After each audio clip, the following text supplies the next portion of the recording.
Quality study अकॅडमीच्या YouTube चॅनलवर तुमच्या सर्वांचे स्वागत आहे. विद्यार्थी मित्रांनो, आज आपण 11 मार्चचे चालू घडामोडीचे प्रश्न पाहणार आहोत. हे प्रश्न UPSC, MPSC व इतर सर्व परीक्षेसाठी अत्यंत उपयोगाची आहे. या सिरीजमध्ये आपण एक्झाम पॉईंट ऑफ एक महत्त्वाचा टॉपिक पाहतो. तर आजचा आपला महत्त्वाचा टॉपिक आहे नवीन नियुक्त्या.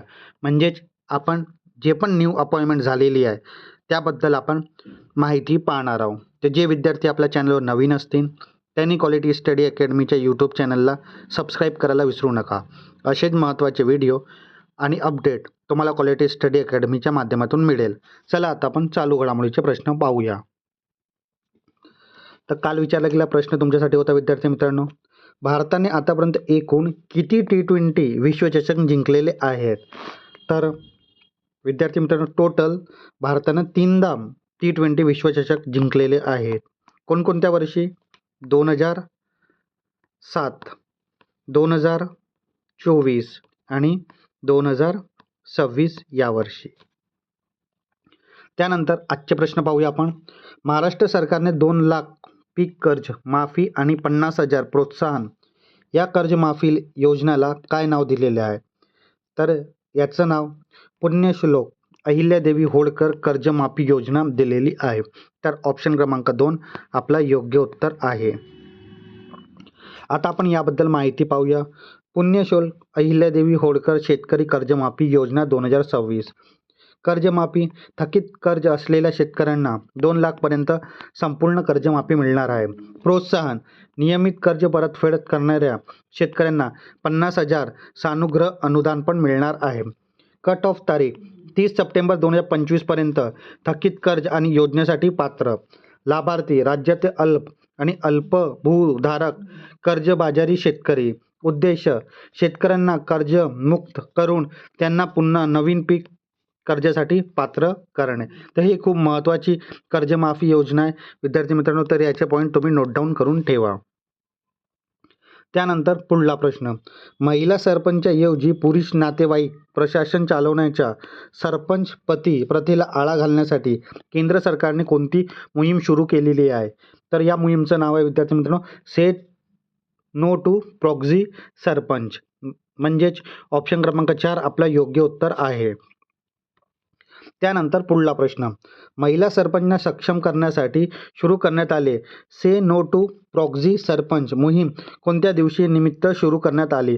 तर हे आंतरराष्ट्रीय महिला दिन या दिनानिमित्त सुरू करण्यात आली. म्हणजेच ऑप्शन क्रमांक 1 आपला योग्य उत्तर आहे. आणि आंतरराष्ट्रीय महिला दिवस केव्हा राहते विद्यार्थी मित्रांनो? तर 8 मार्चला आंतरराष्ट्रीय महिला दिवस राहते. सरपंच पती प्रथेविरुद्ध मोहीम. मुख्य नाव काय? Say no to proxy sarpanch. Proxy सरपंचला नकार मोहीम. कालावधी 8 मार्च ते 18 मार्च 2026 पर्यंत. मंत्रालय केंद्रीय पंचायत राज मंत्रालय भारत सरकारद्वारे. बंदी महिला सरपंचऐवजी पती किंवा पुरुष नातेवाईकांना कारभार पाहण्यावर बंदी. सक्षमीकरण महिला लोकप्रतिनिधीला स्वतःचे निर्णय स्वतः घेण्यात प्रवृत्त करणे. देखरेख कामगिरी मोजण्यासाठी 35 सूचकांक इंडिकेटर विशेष डॅशबोर्ड आहे. तर ही खूप महत्त्वाची माहिती याबद्दल. त्यानंतर पुढला प्रश्न. लंडनमध्ये रॉयल जिओग्राफिकल सोसायटीकडून दिला जाणारा MSD मार्टिन अवॉर्ड मिळणारी पहिली भारतीय आणि पहिली आशियाची महिला कोण ठरलेली आहे? तर डॉक्टर कीर्ती के कार्थ हे ठरलेले आहेत. म्हणजेच ऑप्शन क्रमांक 2 आपला योग्य उत्तर आहे. आता आपण याबद्दल महत्त्वाची माहिती पाहूया. डॉक्टर कीर्ती कार्तर जागतिक गौरव मानकरी. डॉक्टर कीर्ती कार्तर हे पहिली भारतीय आणि आशियाची महिला आहे. त्यांना कोणता पुरस्कार मिळालेला आहे? मायनिंग मिनरल सस्टेनेबल डेव्हलपमेंट पुरस्कार. म्हणजेच MSD मार्टिन अवॉर्ड. संस्था कोण आहे देणारी? लंडनची रॉयल जिओग्राफिकल सोसायटी. क्षेत्र शाश्वत खाणकाम आणि नैसर्गिक संसाधने व्यवस्थापन करणे. महत्त्व पर्यावरण भूगोलच्या क्षेत्रात जागतिक स्तरावर भारताचे नाव त्यांनी उंचावलेलं आहे. तर ही महत्त्वाच्या जागतिक गौरव डॉक्टर कीर्ती कार्तन यांच्याबद्दल माहिती. त्यानंतर पुढला प्रश्न. पंजाब सरकारच्या मुख्यमंत्री मावधिया दा सत्कार योजना अंतर्गत महिलांना दरमहा किती आर्थिक मदत दिली जाणार आहे? तर महिलांना या योजनेअंतर्गत पंजाब सरकारद्वारा 1,000 रुपयांची मदत देण्यात येणार आहे. आता आपण याबद्दल महत्त्वाचे पॉईंट पाहूया. मुख्यमंत्री मावा धीर दा सत्कार योजना. आर्थिक मदत जनरल कॅटेगरीच्या ज्या महिला आहेत त्यांना दरमहा 1,000 रुपये एवढे निधी मिळणार आहे आणि आर्थिक मदत म्हणून SC अनुसूचित जातीच्या महिलांना दरमहा 1,500 रुपये मिळणार आहे. तर विद्यार्थी मित्रांनो, इथे 2 पॉईंट क्लिअर करून घ्या तुम्ही. पहिला, जे जनरल पात्र महिला आहेत त्यांना 1,000 रुपये आणि जे SC कॅटेगरीची महिला आहेत त्यांना 1,500 रुपये मिळणार आहे. पात्रता 18 वर्षावरील पंजाबमधली सर्व पात्र महिला आहेत. सरकार, पंजाब सरकार, मुख्यमंत्री भगवंत मान यांच्या सरकारने हा मोठा निर्णय घेतलेला आहे. वितरण थेट बँक खात्यात DBT द्वारा ट्रान्सफर होणार आहेत. नोंदणी 13 एप्रिल 2026 बैसाखीपासून ही सुरू होण्याची शक्यता आहे. त्यानंतर पुढला प्रश्न, पहिला खेलो इंडिया ट्रायबल गेमची सुरुवात कोणत्या राज्यामध्ये होणार आहे? तर हे छत्तीसगड या राज्यात होणार आहे, म्हणजेच ऑप्शन क्रमांक 3 आपला योग्य उत्तर आहे. खेलो इंडिया ट्रायबल गेम 2026, यजमान राज्य छत्तीसगड, पहिलं यजमान राज्य. मुख्य शहर रायपूर, जगदलपूर आणि सुरगुजा इथे होणार आहे. कालावधी 25 मार्च ते 6 एप्रिल 2026 रोजी. शुभांकर मास्कोट कोण आहेत? मोरवीर. एकूण खेळ 7 स्पर्धात्मक खेळ, उदाहरण तिरंदाजी, हॉकी आणि कुस्ती इत्यादी असणार आहेत. मंत्रालय कोणतं आहे? केंद्र युवा कार्यक्रम आणि क्रीडा मंत्रालय. हा खूप महत्त्वाचा खेलो इंडिया ट्रायबल गेम आहे. विद्यार्थी मित्रांनो, हा पहिला छत्तीसगड राज्यामध्ये होणार आहे. त्यानंतर पुढला प्रश्न, नेपाळचे नवीन पंतप्रधान म्हणून कोणाची नियुक्ती केली जाईल? तर बालेंद्र शाह उर्फ बालेन शाह यांची नियुक्ती करण्यात येणार आहे, म्हणजेच ऑप्शन क्रमांक 3 आपला योग्य उत्तर आहे. नेपाळचे नवीन पंतप्रधान बालेंद्र शाह म्हणजेच बालेन शाह. ओळख, प्रसिद्ध रॅपर, स्ट्रक्चर इंजिनियर आणि काठमांडूचे माजी महापौर आहे. विजय, मार्च 2026च्या निवडणुकीत माजी पंतप्रधान KP शर्मा ओली यांच्या 50,000 मतांनी त्यांनी पराभव केला. पक्ष, राष्ट्रीय स्वतंत्र पक्ष म्हणजेच RSP, ज्यांचे ऐतिहासिक बहुमत त्यांना मिळालेलं आहे.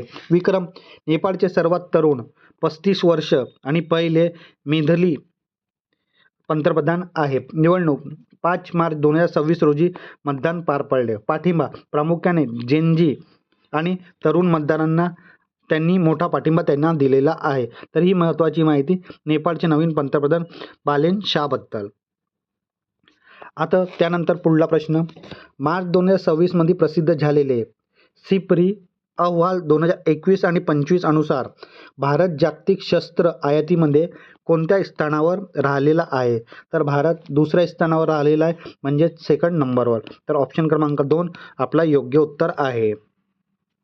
जागतिक शस्त्र आयात भारत 2ऱ्या स्थानावर. भारतचा क्रमांक किती आहे? 2रा. सर्वात मोठा शस्त्र आयात देश बनलेला आहे. जागतिक वाटा, एकूण जागतिक शस्त्र आयातीचा 8.2 हिस्सा भारतनं आयात केलेला आहे. प्रथम क्रमांकावर रशिया युक्रेन युद्धामुळे युक्रेननं 9.7 स्थान चा आयात करून त्यांनी प्रथम स्थान पटकावलेलं आहे.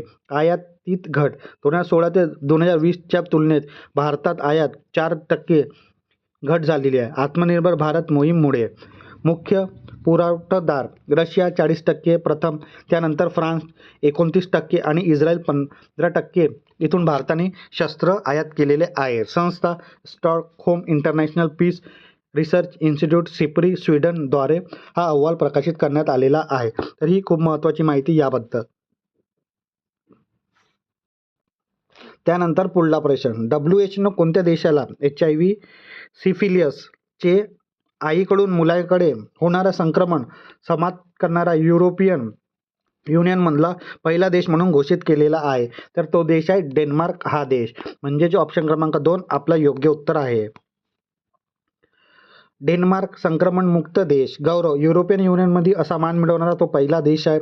आजार HIV आणि सिफिलिस या आजाराद्वारे त्याला मुक्ती मिळालेली आहे. यश, आईकडून मुलाकडे होणारा संक्रमण EMTCH पूर्णपणे समाप्त झालेला आहे. निकष, 95% पेक्षा जास्त गरोदर महिलांची तपासणी आणि यशस्वी उपचार. आरोग्य प्रणाली, मोफत सार्वत्रिक आरोग्य सुविधामुळे हे शक्य झालेलं आहे. पुढलं ध्येय, आता हेपॅटायटिस B च्या निर्मूलनाचे लक्ष्य, ट्रिपल एलिमिनेशनचे लक्ष्य डेन्मार्कने ठरवलेलं आहे. तर ही महत्त्वाची माहिती याबद्दल. त्यानंतर पुढला प्रश्न, आंध्र प्रदेशने नव्या धोरणानुसार तिसऱ्या मुलांसाठी 5 वर्षापर्यंत दरमहा किती आर्थिक मदत देण्याचा प्रस्ताव आहे? तर दरमहा ₹1000 एवढा हा प्रस्ताव आहे. तर ऑप्शन क्रमांक 2 आपला योग्य उत्तर आहे. आंध्र प्रदेश तिसरा आपत्ती प्रोत्साहन योजना, मासिक मदत दरमहा ₹1000 5 वर्षापर्यंत, एकरी रक्कम लाभ, जन्मावेळी ₹25,000 अनुदान, शिक्षण वयाच्या 18 वर्षापर्यंत मोफत शिक्षण, मुख्य उद्दिष्ट प्रजनन दर 2.1 पर्यंत वाढवणे, अंमलबजावणी 1 एप्रिल 2026 पासून लागू होण्याची शक्यता आहे. आता विद्यार्थी मित्रांनो, आपण आपल्या चालू घडामोडीच्या सत्रामध्ये आपण एक्झाम पॉईंट ऑफ व्ह्यू एक महत्त्वाचा टॉपिक पाहतो. तर आजचा आपला महत्त्वाचा टॉपिक आहे नवीन नियुक्त्या, न्यू अपॉइंटमेंट आपण पाहणार आहोत. हे एक्झाम पॉईंट ऑफ अत्यंत महत्त्वाचे नियुक्त्या येणाऱ्या एक्झाममध्ये याबद्दल प्रश्न असू शकतो. चला आता आपण नवीन अपॉइंटमेंट पाहूया. प्रवीण रंजन, महासंचालक CISF, अनु गर्ग, मुख्य सचिव ओडिशा, नितीन नवीन, राष्ट्रीय अध्यक्ष भाजपा, शत्रुजीत सिंह कपूर, महासंचालक ITBP, उषा जानकी रमण, कार्यकारी संचालक RBI, हर्ष सिंघवी, उपमुख्यमंत्री गुजरात सरकार, लुकीस फिलिप, अध्यक्ष इंटरपोल, संदीप प्रधान, पूर्णवेळ सदस्य SEBI, राकेश अग्रवाल, महासंचालक नॅशनल इन्व्हेस्टिगेशन एजन्सी, अनंत गोयका, अध्यक्ष FICCI, Praveen Vashishta, vigilance commissioner CVC, Ravindra Kumar Agarwal, भारतीय अन्न महामंडळ FCIचे नवीन अध्यक्ष, सुनित्रा पवार, महाराष्ट्राची पहिली महिला उपमुख्यमंत्री, न्यायमूर्ती विक्रम नाथ, नॅशनल विधी सेवा प्राधिकरण नालसाचे नवीन कार्यकारी अध्यक्ष, न्यायमूर्ती सूर्यकांत, भारताचे 53वे मुख्य न्यायाधीश CGI, संजय गर्ग, भारतीय मानक ब्युरो BISचे नवीन महासंचालक, विवेक चतुर्वेदी, केंद्रीय प्रत्यक्ष कर व सीमा शुल्क CBICचे नवीन अध्यक्ष. त्यानंतर B Sairam, CMD coal India, Rajiv Verma, मुख्य सचिव नवी दिल्ली, शांता रंगस्वामी, अध्यक्ष Indian cricket association, AK Balasubramaniam, अध्यक्ष atomic energy research bureau, Manali मरकन शिरसार, कुलगुरू नागपूर विद्यापीठ, नितीश कुमार, मुख्यमंत्री बिहार, यांनी नुकताच राजीनामा देऊन राज्यसभासाठी त्यांना अर्ज दिलेला आहे.